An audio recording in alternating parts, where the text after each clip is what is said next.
You have probably heard freelancing means freedom. Being your own boss, working in pajamas, but what they didn't tell you is that it's a roller coaster. Today I'm breaking down 6 things I really wish someone had told me before I took the plunge. If you're just starting out and thinking about freelancing, this will save you a ton of headaches. See, number 1, freelancing is a business. This isn't just a hobby that pays. If you're serious about making it your main income, then treat it like a business from day one. That means setting up contract, tracking your expenses, creating system for your work, and yes, even marketing yourself. When I started, I didn't have a plan. I just did things as they came out. This caused a lot of problems. It's important to set up some basic tools from the start. Get softwares like PayPal to make bills and write contracts. Think about what makes your works special. I know this might be boring, but it will help you stand out from other freelancers. Second, your network is your lifeline. Let's talk about something important. Clients won't just find you on their own until you're a brand or a famous person. They will come from people you know. You can join good groups, talk to people on LinkedIn, and go to events. This will help you meet people in your work area.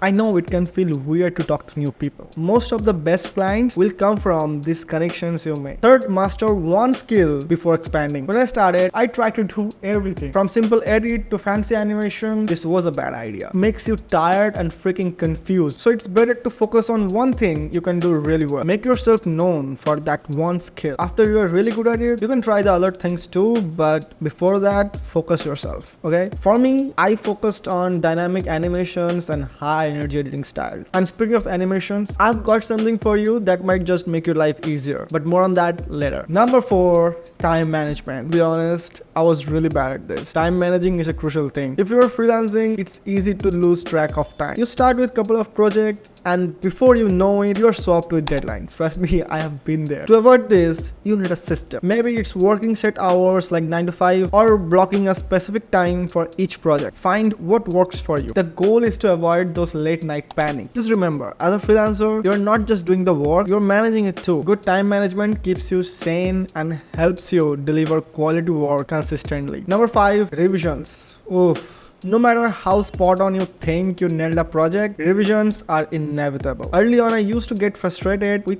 every tiny client tweaks. Set boundaries for your revisions in contract, like 2 free rounds, then charge extra anything beyond that. You'll avoid a lot of stress this way. You know, the right tool makes the world of difference. So number 6, choosing the right tool, especially the video editors out there. Don't underestimate how much of a difference the right tools make. When you're a freelancer, every minute counts and you want top quality work without endless hours of fine tuning. That's why I created an animation preset pack for Premiere Pro user with over 250 plus animation presets designed to streamline your editing process. It's like a shortcut for pro level animations without all the manual setup. There is a link in the description, you can check it out. So those are big 6 things I wish I knew before diving into freelancing. It's not always glamorous, but knowing these things can actually make a huge difference in your journey if you really follow those things. And if you're starting out, hopefully this saves you some of the trials and error I went through. So if you found this video a little bit helpful, please press the like button, subscribe the channel, and share this video with someone who is about to start freelancing journey. Comment down below what's the problem you're facing in the freelancing journey, and I will make sure to make a video on that, and I will do my best to provide you the best quality video, the best answers you will ever find on the internet. Subscribe to the channel, and I'll see you in the next video. Bye bye.